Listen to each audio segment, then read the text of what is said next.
บายดีทุกคนสบายดีตอนบัวหัวเศร้าเลยสวยเนาะประมาณ9 โมง 10 โมงนี่แหละทุกคน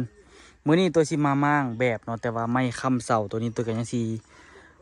ปะไว้ก่อนทุกคนประมาณ2-3 มื้อจึงสีเดียวออกเนาะ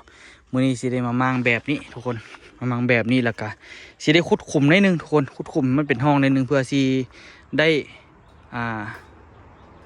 บ่ฮู้ว่าสิก่อขึ้นหรือว่าสิเทคานหรือว่าสิก่อก่อนแล้วจึงเทตัวคิดว่าน่าจะก่อขึ้นนิดนึงแล้วก็จึงเทคานติบ่เนาะหรือว่าจังไหนตัวก็บ่ฮู้คือกันพ่อจอยบางทีพ่อจอยสิเทคานอัดขึ้นเลยแต่สิให้มันระดับมันเพียงกันเบิดนี่เนาะแต่เสาทั้งหลังนี่ฮอดเสาทั้งนี้ให้มันเพียงกันเลยระดับก็สิค่อยๆเฮ็ดไปเลยทุกคนบ่เอายาวเลยทุกคนเดี๋ยวตัวสิลงมือเลยงัดไม้พวกนี้แล้วก็ทอนไม้พวกนี้ไปไว้เป็นกองเนาะมันจึงบ่เป็นการเสียเวลามื้อนี้ก็ฟ้าบดทุกคนเป็นใจอยู่งัดเลยทุกคนเลยตัวฝนตกพอบริโภคเสาเนี่ยมาแรกก่อนงัดแล้วก็บางทีสิทอดเล็กตะปูเลยบ่ได้ใส่เนาะพอจอยเนาะไม่พังไม่แบบนี้เนาะเก็บเบิดเลยเนาะตอนต่อยกับต่อยยากเด้ตอนงัดนี่บ่ได้งัดก็ว่าง่ายๆ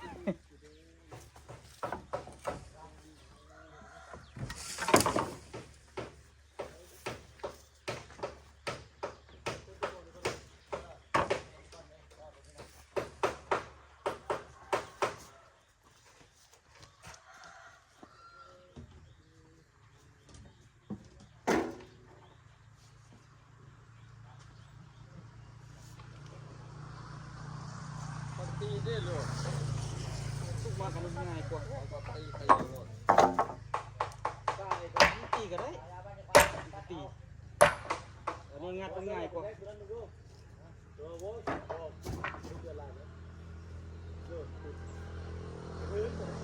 สะดวกสบายง่ายได้คือพวกนี้กันเฮ็ดเป็นหัวมันไว้เลย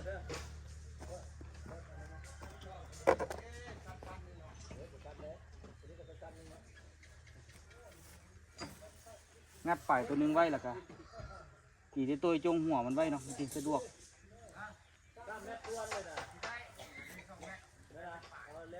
ยอดจงใจได้กดรับได้ไหม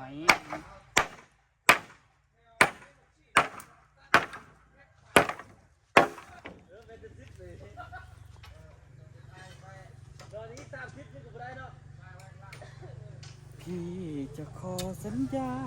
จะรักแก้วตาจนสีบมาลายไม่บอกเป็นคนสุดท้าย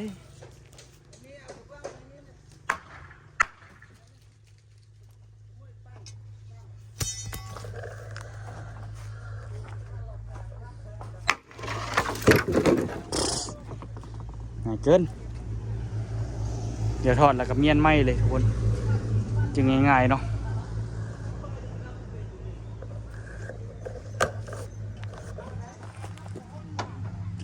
อ้าวหิวอีกแล้วพ่อจอย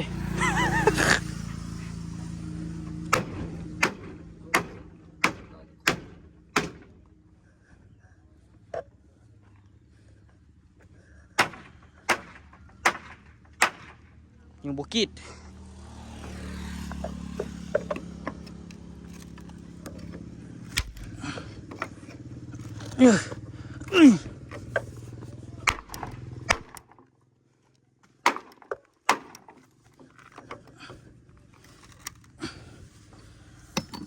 เล็กมันโคตรบัว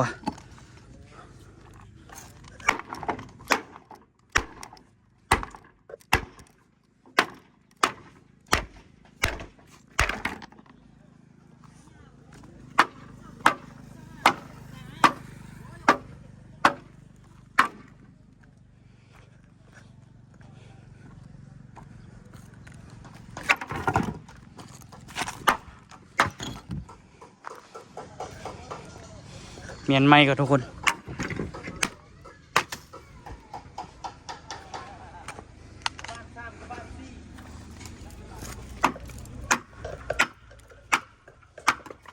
ทางนั้นง่ายอยู่เขาจะสิเลี้ยวละเขาจะหลายคนให้ทำกัน ตัวที่คนเดียว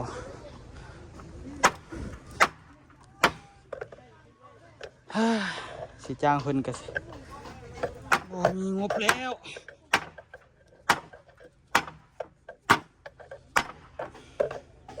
เล็กมางัดดีกว่าอันนี้เนาะทุกคนเนาะเดี๋ยวตัวสิมาขุดขุมเฮ็ดห้องเนาะทุกคนเนาะกะตัวบ่ฮู้ว่าสิได้เทคานเลยอย่างแต่ว่าพ่อจอยว่าสิส่วนเทคานเอาพ่อจอยว่ามันจึงสิแน่นหนาเลยสิมาแปลงทางไว้เนาะทุกคนยังบ่เป็นการเสียเวลา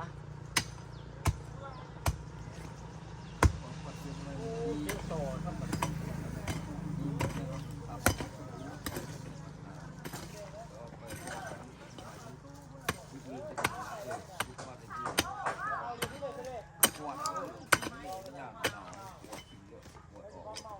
คนไหนเอาเนาะ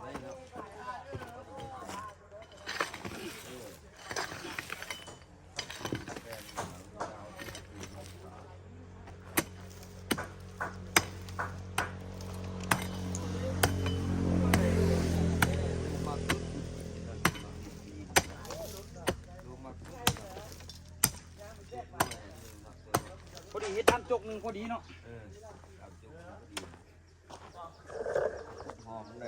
ได้จกหนึ่งแล้วเขาก็จึงแปลงขึ้นบัด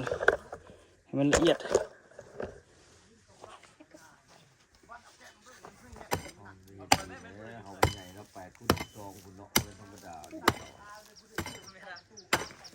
นี่ว่าอีกขันเฮ็ดบุดีแต่แพงเขาตู้เฮ็ดบุดีเฮ็ดเงินกี่ไร่เหรอเอาดินเข้าไปแตกหญ้าเรื่องของไม้บ่ได้เลยการเทศ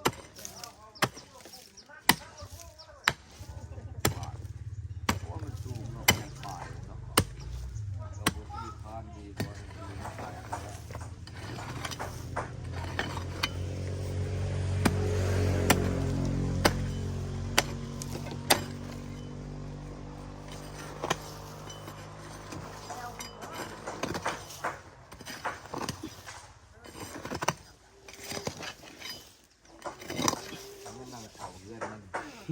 ตู้มันนั่งเผาเลือดมันนั่งเผาเลือดมันเกิดเย็นโตได้หนิเจเวนโตได้หนิตื่นเต้นเจเวนน้ำโต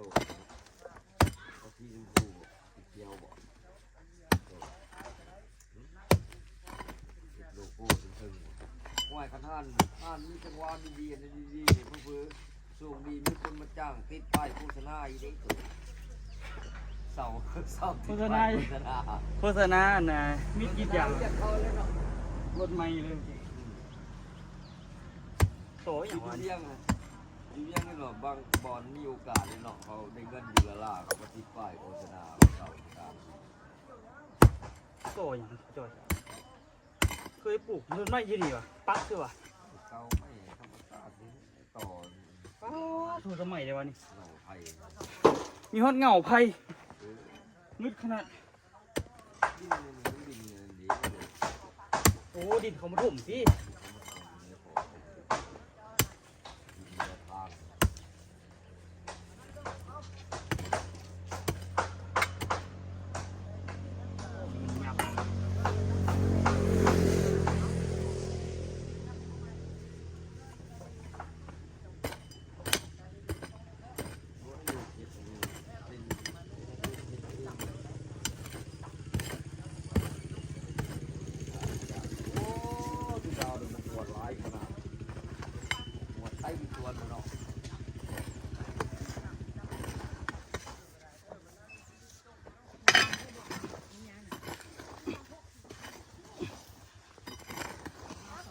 นั่นแหละ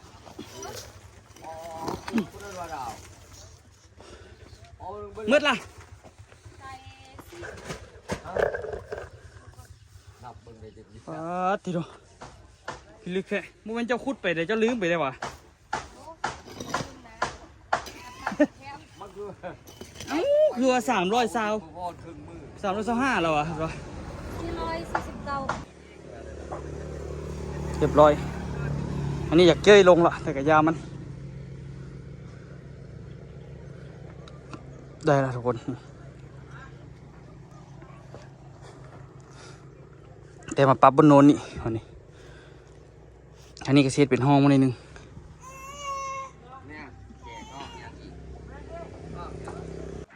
มืดทุกคนเนาะมื้อเช้านี่ก็ไปขุดคุมเนาะทุกคนตอนนี้ไปซื้อเหล็กอันนี้ทุกคนเกี่ยวสิไม่หัดเหล็กปอกเนาะแต่ว่าเหล็กขออ้อยนะว่าสิใส่อันไหนเอาว่าสิใส่ลวดนี่เอา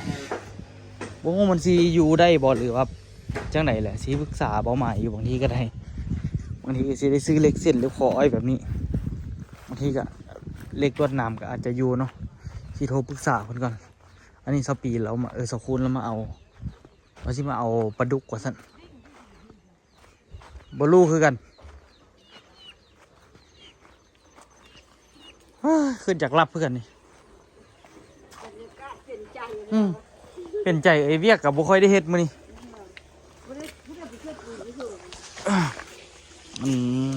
ไอ้ดาวนี่ไงหดเห็นอยู่สวิงเอาไปไว้ใส่ซะ มึงนั่นก็ว่าจันปักนี่ บ่ได้ถามไม่จันวะ โคตรสงบกลางบ้านอย่างนี้เบิ้งที่ไปซอกอีกคนพอดี อยู่นี่ล่ะเก้ออยู่นี่ล่ะมื้อเช้าก็เกลือมันหลายเติบก็เก้อสิกินหยังเก้อสิเฮ็ดหยังกินบ่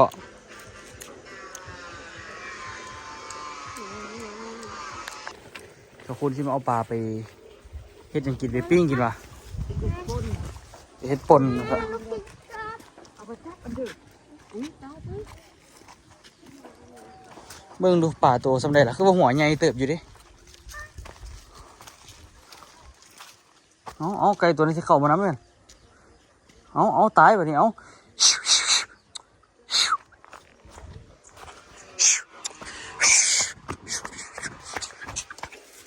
ตายคักวันนี้ตายคักวันนี้เบิ่งดูป่าตัวซ้ำเร็จละฟ้าบดมืดมือทุกคน2 มือละเงี้ยวเลยไหมก็ระวัง FC เห็นเด้อมีการอายอีก พ่อกินยามาป้อยล่ะ แมนเอามองนี่เหรอคอยก่อน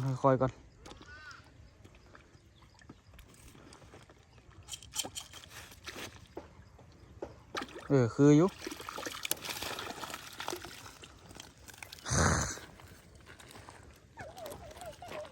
ท้องมีเตะหัวหาโอ้เดี๋ยวไปเข่งพร้อม ประเภทนี้มีจักตู่ล่าอยู่กับป้อย หลายอยู่จะเอาเก้าเว้ย เอาอีกก็พอกินอีกเลยนึง เอาออกก่อนแม่ปลานี่นะเอาออกไปพื้นก่อน ข้าก็ไม่ก็ เอาปลาไอ้ย่าก็ได้เข้าขามันก็ได้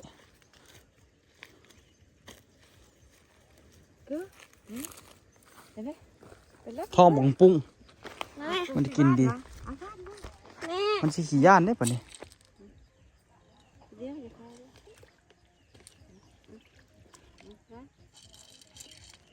เห็ดนั่นถ่าเลยวะ เอาเลยเอามันเลย เดี๋ยวแบบ ได้แต่ไม่ คือโบวานแหละคลิปจ้องไว้เอาโดนหลายเทื่อหลายมันโบขึ้นมาก่อมันหูย่านก็ปลาดุกนี่ก็ได้พอก่อนเกอะเอาไปบ้านแถวกลางๆพุ่นน่ะ ที่เสียบกา เห็นว่ามันโบขึ้นมากินล้านน่ะ เอาเลยเอา สกุลต้องเฮ็ดไวๆเฮ็ดเป็นวงอยู่แถวกลางๆนี่ก็ฮิบจ้วงไว้เอาเฮ็ดซ่าบ่ได้กินก็ จะเอ็ดมาไปไรไม่ เกียมด้วย ไม่ ได้อยู่โอ้เหลือป่ะนี่ แพ้ตัวใหญ่ละ เลือกเอาตัวใหญ่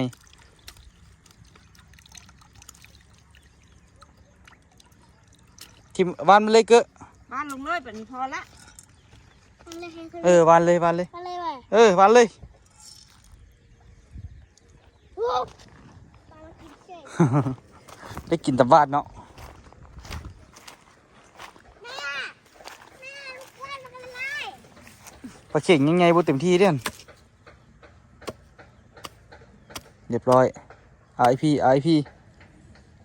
RIP พี่เลย RIP ก็จะเป็นอันนั้นเนาะ อันใด ตุยทองเนาะ มันอันนั้นมันกินหลายเดิซะ เนาะ กินอาหารปลาไล่เด้ มันสิตายย้อนอยู่ว่ะ ปิ่นเดียวว่าเอาที่ไปไว้ไอ้ตัว เฮ้ยตัวนั้นใหญ่อยู่ตัว เมื่อกี้ก็ กี้นี่ เรานี่วะ ตาย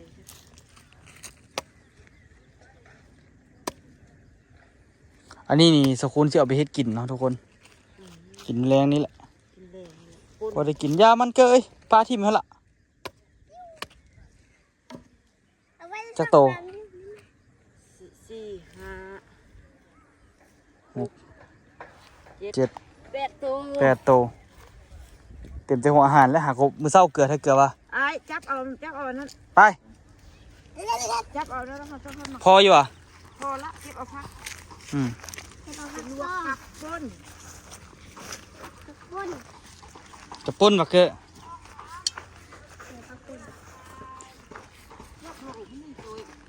แม่นเนาะ เอ้ยเต้ย หืม สองเต้ยยังเต้ยได้กินอยู่เหรอ อันใดก็ สองเต้ยยังน้อยอันน่ะ เกอก็ได้กินนม เกอก็ได้กินคือบอกว่าโต้นว่ะ สปอร์ตเต้ยยังน้อย แม่นว่ะ เต้ยเบิ่งมาน้ำก่อน เบิ่งไหม เต้ยจะพูดเป็น อู้น้อยหนึง นั่นนี่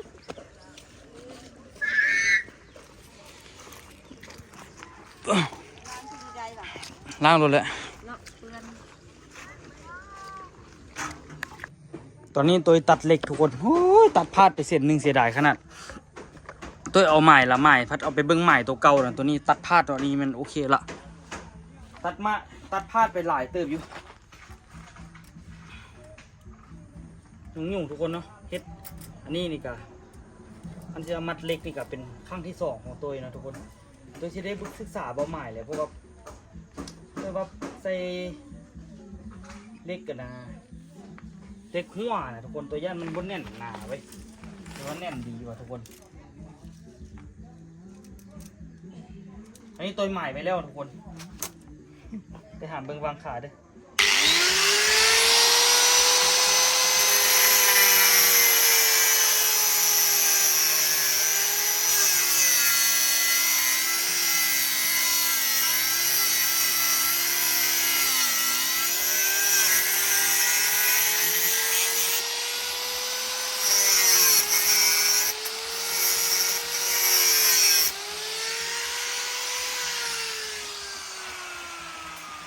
ที่เทศเป็นหลักแล้วทุกคน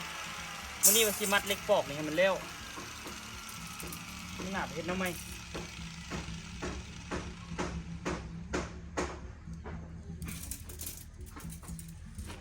เล็กอันนี้ก็จะสีขาวเวลามือตัวเอาไปกินเวลาความดำมันนะ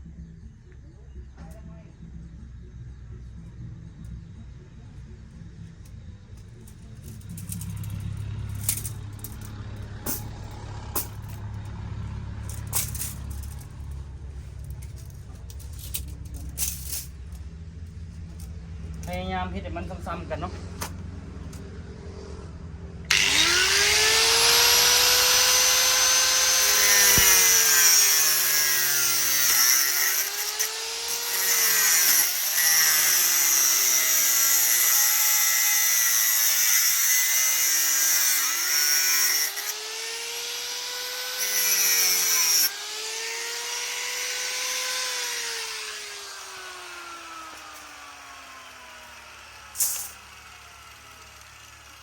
แต่ละมือแต่ละเว้น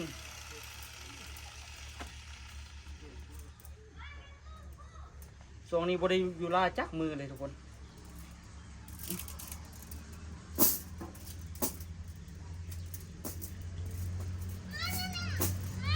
นั่นเอาอีกก็ได้เอาอีกก็ได้เอาอีกก็ได้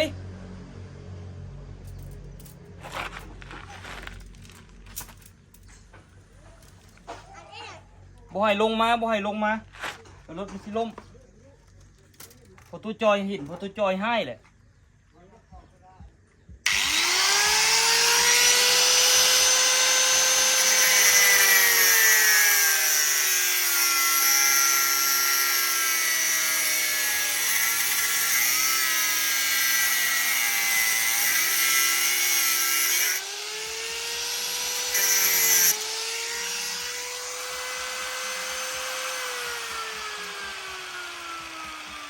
อดีมีเด็กน้อยมันขี่รถขีดอยู่ทุกคนบ่อยเขาต้องมาขี่อยู่นี่โอ้คันโบตัดตัวนั้นได้อีกเส้นนึงเสียขนาด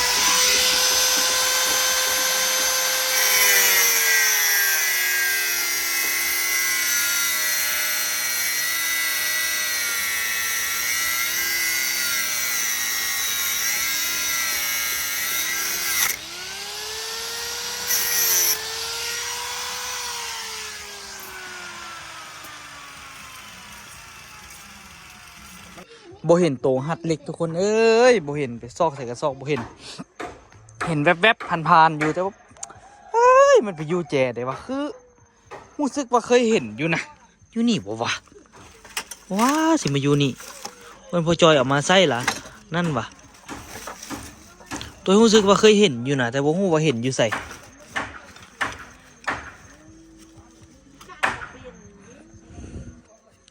ยังไงก็เคยเห็น100%นะ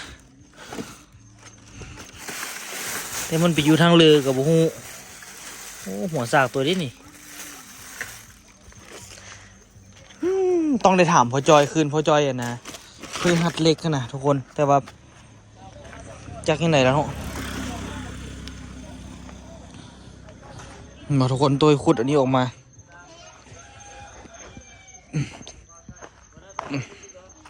ตัวนี้กระแปลงมาได้แล้ว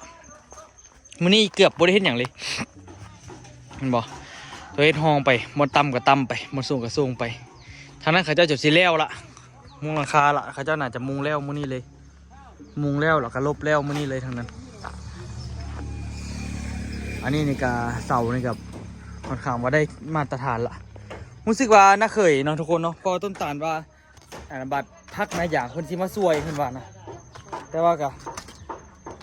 จักจังไหนแหละงงอยู่เดี๋ยวนี้นี่บ่ฮู้สิเป็นยังไงเลยเนาะมีแต่นำไผหมวยแล้วมาลินนำมื้อนี้เอ้ยหมวยมาลินนำบ่ผิดอู้ยหมวยมาลินนำออโต้เนาะใครได้หมวยมาลินนำออโต้เด้คักเลยออโต้เนาะมีคนมาลินนำเนาะเป็นที่หยังตาเป็นหยังคันนะไผมาลินนำใครได้คันใครเปิ้นน่ะเนาะเราให้เปิ้นมาลินนำออโต้ก็คือสิคักเด้เนาะวันนี้มีแต่อาหมวยมาลินนำหยอกมาแล้วไหมหยอกเป็นอยู่วะนี่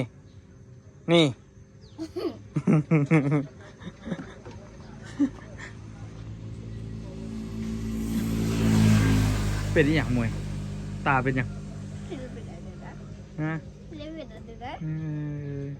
ที่บอกเลยทุกคนเด้อตอนนี้อามวยกับเปิ้ลเป็นมู่กันเนาะทุกคนเปิ้ลเป็นกันตลอดตายอยู่หวยอยู่เดียวหวยเลยกวนอันนี้นะไอ้ตัวชิกวนอันนี้หน่อยกวนอันนี้บอกเห็นตาเสียบอยู่เลย ไอ้ว่าจะมากวนอันนี้ บอนี่ทุกคนค่อนข้างว่างามค่อนข้างว่าคักเลยเนาะเสาแบบแน่นเอี้ยเดี๋ยวนี้แน่นดีขนาดตัวใส่แบบเต็มที่แน่นดีขนาดวัดคอนนี่จนสั่นบัดยีเทคานเทเสาหัวแรกทุกคนเอามาเต็งซียูดีมีแห้งเพื่อเอาปูนใส่ประมาณ6 คุนี่แหละทุกคนแต่เขายังซีได้เทซีได้อย่างอีกอยู่เนาะหลายแนวเติบอยู่แต่ว่าบูฮู้เลยมื้อนี้ว่าสิเฮ็ดจังได๋ฮะเป็นงงๆอยู่เดี๋ยวให้นะเคยเพิ่นแนะนำเมื่อกี้พ่อจ้อยแนะนำเพิ่นนึงแล้วก็แต่ว่าเล็กอันนั้นข่อยซอกบ่เห็นน่ะมือเล็กโคตรข่อยจักไปทิ่มไปซิสุดก่อนก็บ่ใหม่ก็ยังเฮ็ดอยู่ได้อยู่นี่เจ้าว่าตัวเดินนี่เจ้าเฮ็ดจริงเด้อนี่ค่อยเข้าใจเจ้าเฮ็ดนี่ตัวนี้มันบ่นี่เจ้าเฮ็ดนี่แม่นเจ้าหักมันก้อนมันบ่นี่พ่อจอยเฮ็ดอันนี้ก่อนพ่อจอยน่ะเฮ็ดอันนี้บิดหัวนี่ก่อนพ่อจอยเอานี่มาหักสิเราเอาครีมไปปลายใส่ถุงต้องเอาหยาเท่าใดนี่70บาท55เอา60คัดต้องคัดหลายตัวนี้มันบ่ข่อยก็ว่ามันขึ้นอาจจะแบบมันเป็นทำแม่งมันบ่คือข่อยผัดตัดเล็กเบิดละตัดตามพ่อจอยบอกข่อยตัดเบิดละ55พ่อจอยบอกตัด55 บ่ฮู้สิเฮ็ดหยังก็เลยตัดซะซื้อเหล็กมา10 เซนพู เอาหักตัวนี้มานี่ปีนหักตัวนี้มาปีนปุ๊บหักมันต้องมีกระแจหักแล้วผมค่อยเข้าเลี่ยมบ่ใช่นี่มันสิเป็นแนวนี้แล้ว หั่นแหละ โอ้มันบ่มีกระแจหักที่เอาครีมมาหักนี่โอ้มันบ่มันสิบ่งาม มันบ่งามเนาะ เออ เพราะว่ามันต้องมีอันน่ะข่อยไปซอกกระแจก่อนซะมันบ่มีอันหักก็คือเก่ามันบ่งาม ต้องมีปาดมื้อหน้าทันบ่มีมื้ออยู่งานสิเอามาให้เบิ่งเด้อมื้อละเอิ้นเด้อทันไปเรียกมา แม่นหยัง เอาตัวหักกระแจเทื่อสิเอามาให้เบิ่งเด้ออันนี้ละ บ่เบิ่งได้บ่ยืมก่อนได้บ่ อันแรกสิเอามาให้ยืมนะ สินำไปเอาดิข่อยสิเฮ็ดมื้อนี้เลย สิมีอยู่ดอก มีน่ะอยู่เฮือนนี่ก็มีแต่ข่อยบ่ฮู้มันอยู่ไสข่อยเห็นอยู่น่ะข่อยเห็นผ่านๆตายถามแม่จันก่อนที่จริงอยากถามพ่อจ้อยแต่ว่าพ่อจ้อยเอาโทรศัพท์ไปนำหยุ่งอยู่มีอยู่น่ะอยู่นี่ก็เคยหากว่าฮักอันน่ะเฮ็ดอันน่ะเฮ็ดแท่งนำบ่ใหม่เด้เฮาเนี่ยเป็นคนฮักเองน่ะแต่บ่ฮู้ว่ามันอยู่ไสแม่นบ่ว่าดิ บ่แม่นตอนนี้ตุ้ยไปได้เหล็กอันนี้นำนะเคยตุ้ยมาแล้วทุกคนตัวก็ยังแบบงงๆอยู่ว่าหัดเหล็กเฮ็ดจังไดแบบเฮ็ดผิดเฮ็ดถูกไปเลยนะทุกคนเขาอีตัวเฮ็ดข้างหนึงแต่ว่ามาเฮ็ดข้างนี้แหละรู้สึกว่ามันง่ายกว่าเนาะตัวก็เลยว่าลองมาเฮ็ดข้างนี้ลองเบิ่งทางนั้นเขาเจ้ากำลังม่วนเลยทุกคนเขาเจ้าตัดหลังคาแล้วเขาสลองก็ได้เขานะตัวยังบ่ทันได้เฮ็ดอย่างซ้ำ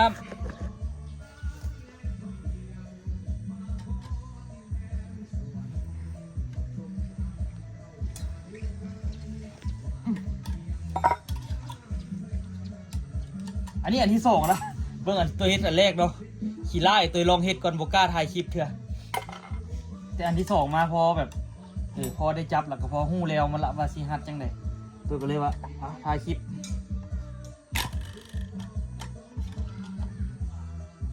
ที่จริงเล็กเก่าอันตัวพ่อจอยตัวฮัดสุดก้อนเนี่ยดีกว่านี้เลยตัวนี้ฮัดแล้วรู้สึกแบบนี้มันหลุดจังได๋ฮู้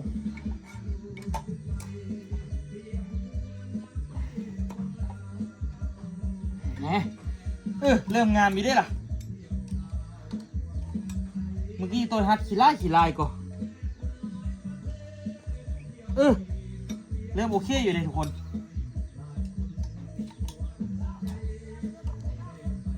แต่ว่ามันก็เป็นแปลกๆเนาะฮัดตัวนี้พอแล้วแหละพอได้อยู่ไปเอาตัวนี้มาละพอได้อยู่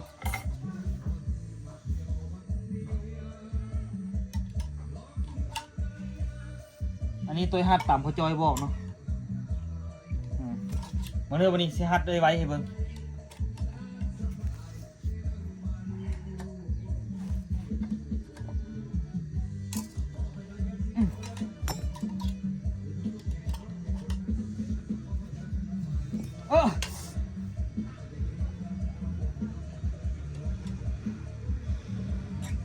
โอ้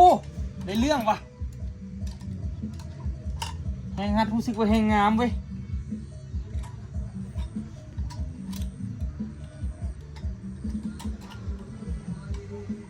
เพราะว่าตัวเฮ็ดงามอยู่เด้นี่งามเว้ยทุกคน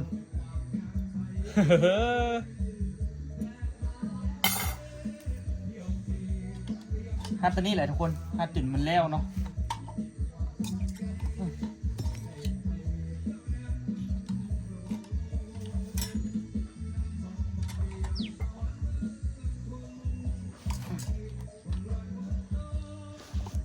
เชิญ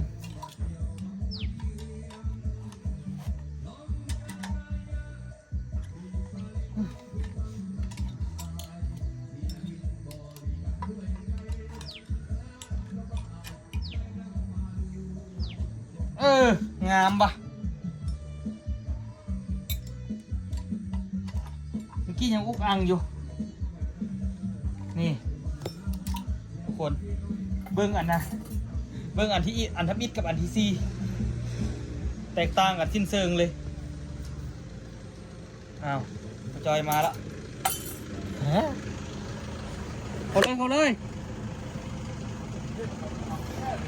ฮะบอดี้มันตัดเล็กกี่นี่ดิ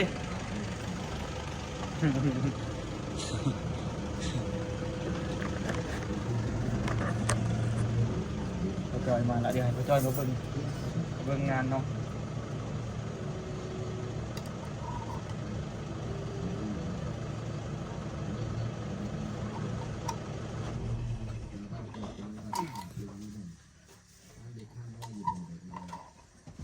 พ่อจอย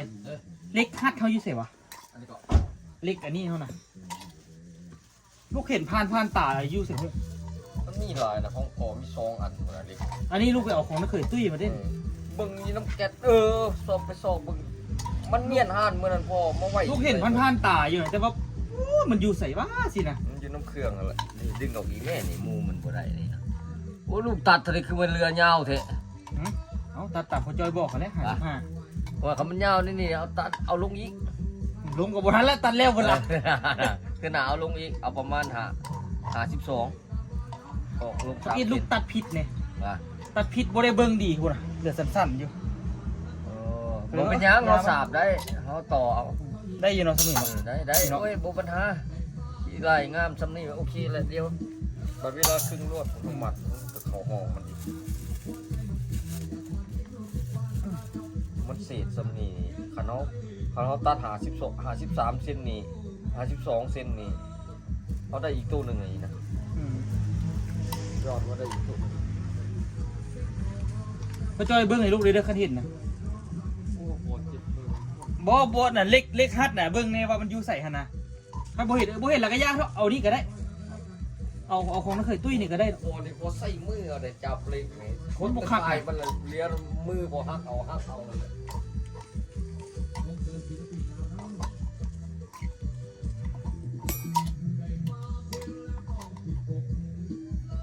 เห็ดเหลืองอันนี้ก็ดีคือกัน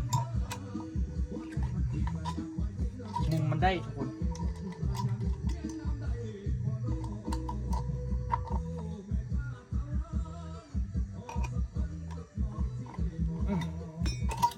นี่ประมาณนี้แหละเห็ดไปเรื่อยๆ